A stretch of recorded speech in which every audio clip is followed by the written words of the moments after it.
Amigos oyentes, televidentes, internautas, hermanos migrantes, ¿cómo están ustedes? Esto es Un Café con JJ en Ecuador TV. Muy buenas noches. Vamos a invitarlos a acompañarnos hoy en nuestra entrevista con el abogado Pedro Valverde Rivera. Es un conocido constitucionalista, fue director ejecutivo de la Asociación Ecuatoriana de Editores de Periódicos, máster en Derecho Internacional y, por supuesto, hace opinión en diario El Universo. Muchas gracias, abogado, por acompañarnos. El primer tema, imposible de pasar por alto, aunque el paro esté concentrado en una sola provincia. ¿Qué visión tiene Pedro Valverde del paro? ¿Hay salida? Porque se ha trabado la conversación y la salida vía diálogo, puesto que ambas partes se acusan de haber incumplido acuerdos preliminares. Gracias, Jimmy, y un gusto estar en este programa. Yo creo que el paro se ha desbordado o ha llegado a niveles que no debió llegar. Si bien es cierto, hay situaciones económicas que han pasado en el país y que tampoco son responsabilidad del gobierno. El gobierno ha tenido que ajustar los cinturones porque no hay plata y porque no recibió plata y porque es producto de una serie de despilfarros y de malas decisiones de gobiernos anteriores. Pues subió el IVA. Ahora tuvo que eliminar el subsidio del diésel, que le cuesta más de $1.000 millones al año al Estado ecuatoriano. Son decisiones que se tienen que tomar, más allá de que se tienen que tomar y que además hay un compromiso con el Fondo Monetario para inyectar algo de liquidez para poder cubrir los gastos corrientes que tiene el Estado, porque la situación de la caja fiscal es precaria. Digamos que son situaciones que en un país normal generan protesta, que los grupos sociales se sienten, sobre todo la gente pobre, siente el golpe. Hasta allí estamos de acuerdo. Y parte de la política es eso, es que quienes no están de acuerdo tienen derecho a protestar, pero la protesta no puede ir más allá de eso. La protesta no puede convertirse en vandalismo, la protesta no puede convertirse en agresión a la propiedad privada, en impedir la libre circulación de los ciudadanos. Bloquear carreteras está prohibido por la ley, por la Constitución. Entonces, yo creo que el tema se desbordó. Creo que el gobierno inicialmente decidió no tomarlos en cuenta. Creo que hay la errónea visión de que el tema se resuelve en redes sociales. Y el tema se resuelve en redes sociales cuando se trata de tendencias, de opiniones, de rumores, para tratar de ver qué piensa la gente. Pero cuando la gente ya está en la calle, hay que resolver los problemas en la calle. Y creo que eso es un poco lo que le ha faltado al gobierno. Llegó a los diálogos ya 3 semanas después. Pensó que con el feriado el tema se agotaba y no se agotó. Y ya el tema creo que se creció tanto. Por más que digan que está centrado en una provincia, en una localidad, es un tema que se ha complicado. Que yo creo que ya a este momento no hay con quién negociar, porque negocian con unos y los otros dicen que no se sienten representados. Entonces yo creo que, y creo que la solución tampoco es tirar abajo las medidas tomadas, porque un Estado soberano no puede estar cayendo en manos, aquí sí, para un grupo minoritario del país. Claro. Perdón, que no significa que el resto del país esté de acuerdo con las medidas. Simplemente el resto del país dice, bueno, tenemos que seguir adelante y confiamos en este señor para que guíe los destinos del país. Hemos votado por él y le estamos dando su voto de confianza. No nos gusta, ya veremos cómo salimos adelante. Pero la paralización del país es producto de un grupo minoritario y el país no puede rendirse a ese grupo minoritario. Y sería penoso, Pedro, sería penoso que normalicemos la situación, ¿no? Porque a medida que pasan los días, como estamos viendo que está en Imbabura, como que en Loja o en Zamora o qué sé yo, pues en Azuay, lo vemos lejos, ¿no? Eso es malo. Está muy mal, sobre todo porque tendemos a minimizarlo. Y los que ya hemos vivido algo, me coincidirás conmigo, Jimmy, cuando comenzó el problema con Lucio, era una cosa mínima. Así. Y Lucio era compañero de promoción del Comando Conjunto de las Fuerzas Armadas. Y luego, miren cómo terminó Lucio, se cayó. Entonces yo no digo que Dios quiera que no ocurra algo así en estos momentos del país, ni por el presidente Noboa, ni por el país. Pero tampoco es cuestión de normalizarlo, ¿de acuerdo? Porque cuando lo normalizamos, lo minimizamos. Y no está bien, y este es un tema que se tiene que resolver ya. Claro. El gobierno, el tema de decir no hablo contigo, no, dígalo, claro, tampoco resuelve. Tiene que haber una comisión, el gobierno debería armar una comisión de gente experimentada. Y aquí no para quiero... negociar. Para negociar y cerrar el tema. Y ojalá no nos enteremos en las negociaciones. Porque mientras menos sepamos las negociaciones, mejor para el país y se resuelve el tema. Obviamente estoy hablando que no tiene que haber corrupción de por medio, está sobreentendido, pero tiene que haber forma de un equipo de gente experimentada, con todo el respeto para la gente que están al frente. Es un punto, Pedro, esto de una comisión. No hablemos de notables ni mucho, de gente con experiencia en negociar. Sobre todo, Pedro, espero que coincidamos, considerando que es un enemigo que a lo mejor no es grande de suyo por el número, por la composición del 7-8% del país de las comunidades indígenas. Es por lo que está atrás, pues. Posiblemente las economías irregulares, ¿no? Ahí hay mucha plata. Y además explotando y llenando espacios donde el Estado no llega. ¿Por qué esta gente llega a donde está? ¿Por qué se posicionan en la sociedad? Se posicionan porque toman espacios que el Estado no ha llenado. Y no ha llenado por incapacidad de los gobiernos anteriores. No ha llenado los espacios de economía, no ha llenado los espacios de salud. Entonces, claro, llegan estos señores con una chequera ilimitada y comienzan a llenar esos espacios. Entonces, yo sí creo que es fundamental matar este tema, en el sentido no de asesinato, sino de terminarlo. Tiene que haber un equipo experimentado que se siente, negocie y cierre el tema. Y cuando digo experimentado, no lo digo en el mal sentido, digamos, porque nunca se termina de tener experiencia en general. Pero las personas que están al frente del paro, por ejemplo, el ministro Reinberg ha hecho un gran trabajo. Claro que sí. Pero yo no creo que tengan la más mínima experiencia en negociar un paro de esta naturaleza. Y así puedo nombrar a varias personas que están al frente del paro, al frente del gobierno. Entonces, yo creo que el gobierno tiene que resolver este tema ya. Y no tiene que ver con la consulta necesariamente. Aunque no hay una consulta a portas, el Ecuador no puede seguir en esta situación. No le conviene al gobierno, no le conviene al Ecuador. Y por si acaso, jamás puede ser materia de negociación dar marcha atrás en las medidas tomadas. Por supuesto. Pedro, hoy entrevistaba en un café con JJ al ex asambleísta Fausto Cobo y me decía que si esto sigue escalando en el tiempo, porque parece ser que no es tanto con la cantidad que se ha multiplicado de gente en la calle, pero sí escalando en el tiempo, ya empieza a tener un aroma a insurrección. Lo cual sería muy malo para el sistema democrático, ¿no? A subversión, ¿no? Sí. Porque no nos olvidemos el origen de la guerrilla en Colombia, ¿no? El origen en el año 50 lo matan a Jorge Eliezer Gaitán, que iba a ser candidato liberal a la presidencia de la República. Se dan las protestas del famoso Bogotazo, y esa es la semilla de lo que luego fue el M-19 y todo lo que vino después hasta el día de hoy. Claro. Entonces, efectivamente, yo sí creo que es peligroso que haya gente que de manera continuada se revele al orden establecido en el país. Sí, ese es el problema, porque ahí usted y tú y yo oímos hablar, Pedro, de que en el territorio que la autoridad de ese territorio tiene la misma injerencia o fuerza que el propio presidente de la República. O sea, no se pueden medir. Es un desafío al orden constituido, al régimen democrático, al Estado de Derecho. Esa es parte de la barbaridad de la Constitución, de la justicia indígena y de la plurinacionalidad. Y toda esta vaina que lo único que ha hecho es dar derechos que no deberían existir. Lo he dicho, Pedro, lo dije hace más de 2 semanas en un comentario, que lo que el mundo tiene en sus cartas políticas se llama pluriculturalidad, pero no plurinacionalidad. Eso solamente es propiedad de Ecuador y Bolivia. Eso es lo que ha sido malinterpretado, me parece a mí.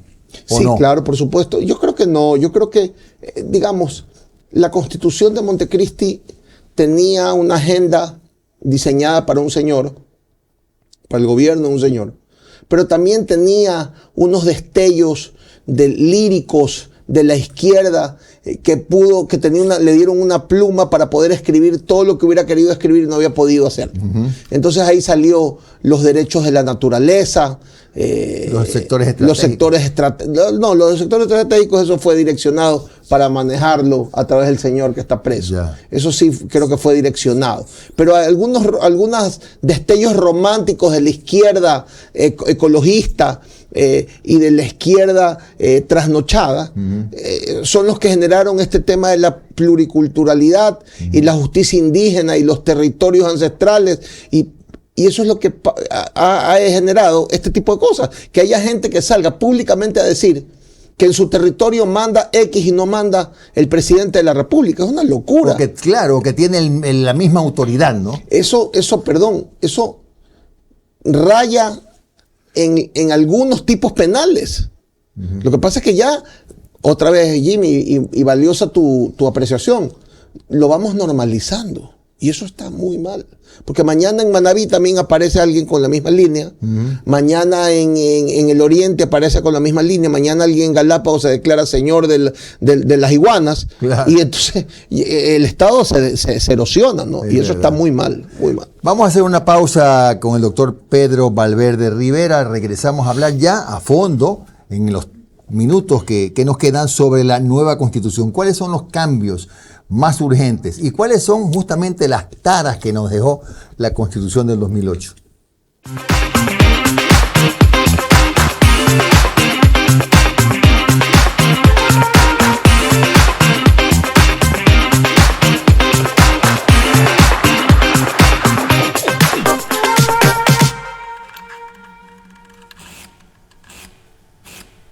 Bien, seguimos esta noche con el doctor Pedro Valverde Rivera, nuestro invitado constitucionalista, ex director ejecutivo de la Asociación Ecuatoriana de Editores de Periódicos y también máster en Derecho Internacional.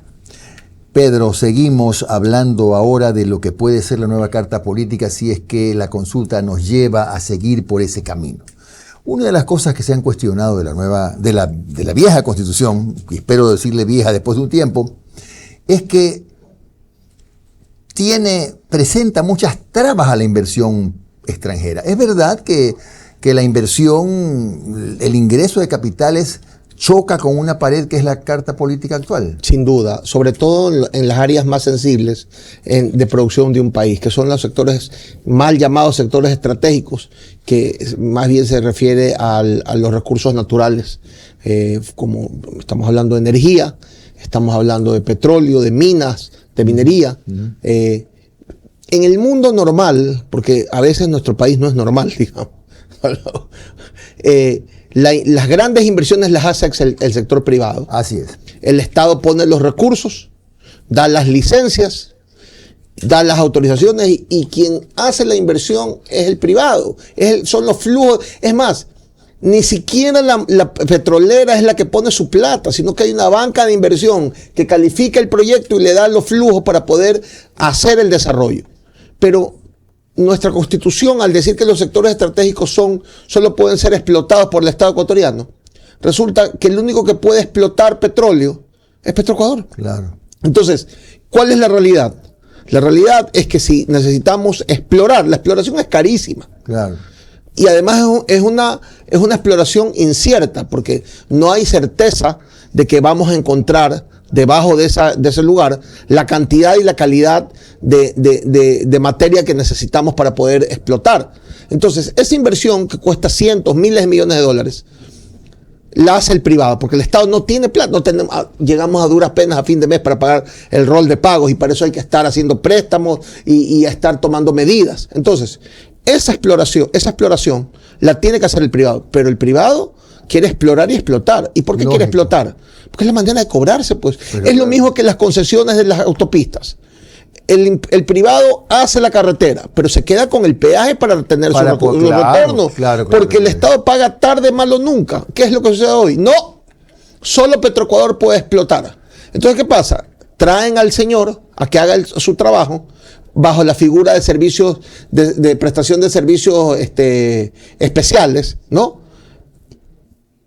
Y viene la empresa seguramente a participar en un pliego torcido, amañado, a lo mejor cuidado y hasta le mandan a pedir un porcentaje, ¿no? Y luego trabajar y pasar su factura para que vaya a la cola en el Ministerio de Finanzas. Y a ver algún día que a ver si le pagan. Y luego le vienen a decir, oye, te pago con bonos. Pero Pedro, ahora, lo que dices tiene mucho sustento, porque países como Brasil, con gobierno socialista, acaba de anunciar hace 2 días la apertura de una serie de contratos de inversión para exploración en los sectores de la selva de Brasil, con toda la tecnología moderna.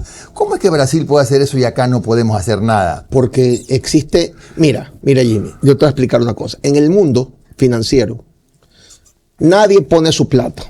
El inversionista, el proyecto se lo lleva a la banca y la banca le dice ya, ok. Entonces, cuando el Estado convoca a un concurso, los pliegos o los términos de referencia, que son las condiciones en las cuales se va a dar el contrato si gano, tienen que ser bancables. ¿Qué significa eso? Que cuando yo se lo lleve al banco y el banco vea cuáles son las garantías, cuáles son las formas de pago, qué seguridades tiene el negocio, si el banco lo valida, ahí está la plata. Claro. El problema es que ¿quién hace nuestros términos? Para hacer eso hay que contratar a una firma extranjera de abogados que sabe cuáles son los estándares.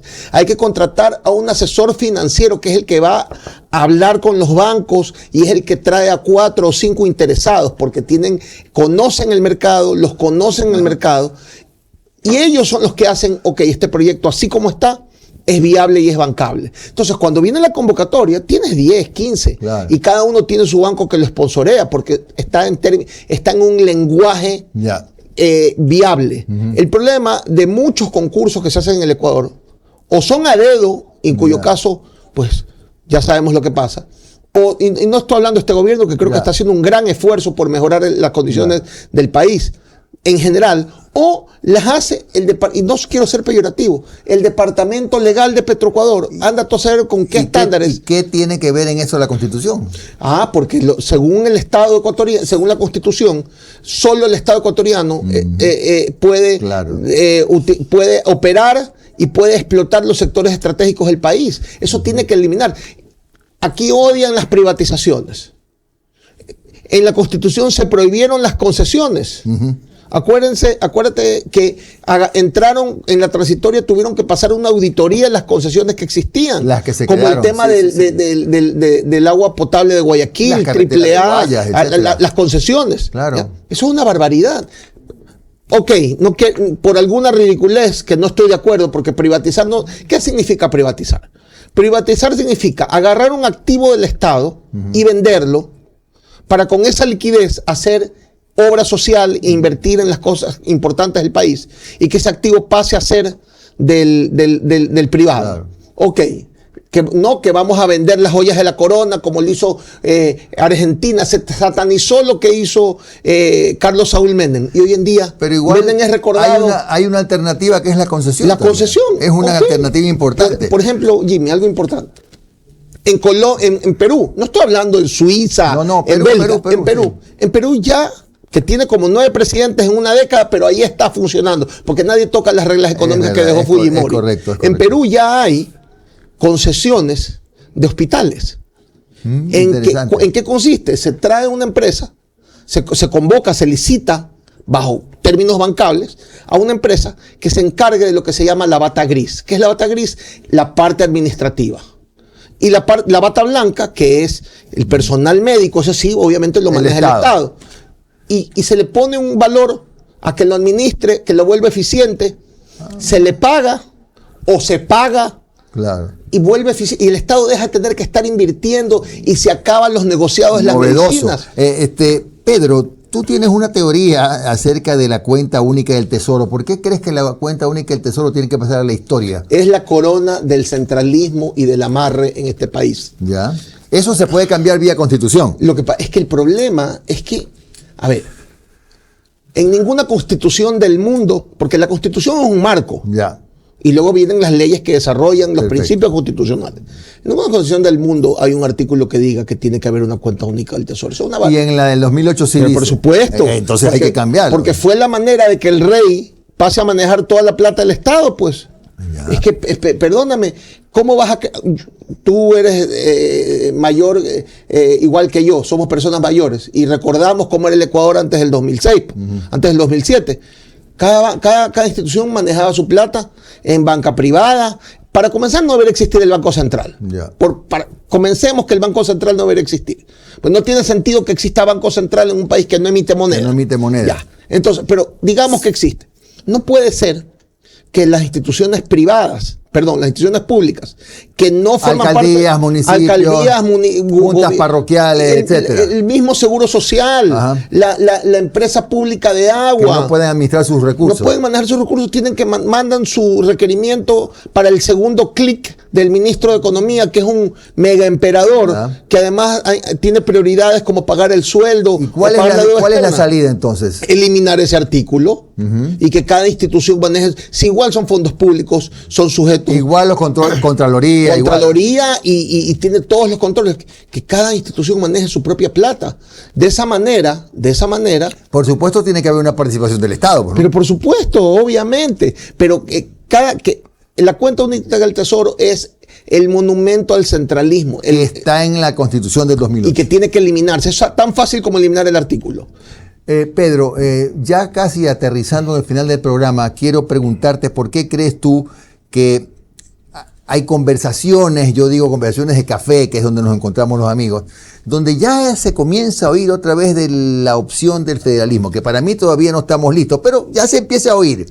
¿Eso es un poco el rebote de lo que está pasando, por ejemplo, en Imbabura? No, sí, no. Yo creo que la costa y la sierra siempre hemos sido dos territorios muy diferentes. Tenemos diferencias. Y aquí no quiero parecer regionalista, ni mucho menos. Le tengo mucho cariño a la sierra ecuatoriana. Me siento muy cómodo en Quito. Me encanta la sierra. Tengo buenos amigos y le doy su valor, obviamente. Y creo que tienen cosas muy valiosas que no tenemos y nosotros al revés. Sí. Pero en la época antes de que nazca el Estado ecuatoriano, Guayaquil estaba más cerca de Lima que de Quito. Nosotros tenemos mucha más cercanía, somos mucho más afines al limeño que al quiteño. ¿Ya? Nosotros somos porteños, los serranos son de la altura. Tenemos idiosincrasias diferentes. Entonces, yo no creo que aquí debemos partir dos estados, porque todos somos Ecuador y creo que al Ecuador le falta identidad. Eso es indiscutible. Para comenzar, no tenemos una fecha que nos una a todos. En Estados Unidos no se discute el 4 de julio. En Chile no se discute el 17 o 18 de septiembre. En México todos gritan están en el grito de Dolores. Aquí, ¿cuál es la fecha? Aquí, yo disfruto más el 9 de octubre. Claro, pero, Pedro, en Quito es el 6 de diciembre. Pedro, es decir que tú sí ves la opción, aunque sea a largo plazo, del federalismo. De un Estado federal. Absolutamente. El Ecuador creo que daría un gran paso. ¿Qué ventaja tendría el Ecuador siendo federal? El Estado mucho más cerca del ciudadano. El Estado... A ver, el federalismo no significa estados independientes. No, para nada. Pero, ¿qué se queda el Estado? El Estado se queda con fuerza pública, se queda con relaciones internacionales y con la normativa económica estatal para los impuestos fundamentales. El resto, que cada estado se maneje por su cuenta. ¿Tú crees que eso debería debatirse por lo menos en la nueva Constitución? Yo sí creo. Y habíamos avanzado algo a través de las autonomías que no es federalismo, pero es un híbrido. Ya habíamos avanzado algo. Yo sí creo que el Ecuador está preparado para por lo menos discutir. Hay que comenzar a debatir. Yo sí creo. Mira, el centralismo le hace mucho. ¿Sabes quién es el principal perjudicado del centralismo del Ecuador? Quito. Porque es una ciudad grande, que ha crecido mucho, que depende del Estado. El Estado se ha encargado de tomar todos los espacios y cada vez Quito es menos lo que debería ser. Claro. Miren el reflejo, con el respeto de los alcaldes que ha tenido Quito, es la administración municipal de los últimos, 30 años. Quito no termina de despegar porque está secuestrada por el Estado. Claro. Pedro, otra vez se nos queda el tiempo corto, pero así es la vida. Habrá oportunidad de conversar nuevamente. Gracias a Pedro Valverde Rivera, constitucionalista, que nos ha acompañado esta noche aquí en Ecuador TV. Nos veremos mañana a las 10 de la noche. Vamos a entrevistar al periodista e internacionalista Magíster Henry Carrascal sobre las bases militares que son planteadas como opción para regresar si es que hay una nueva carta política. Hasta mañana.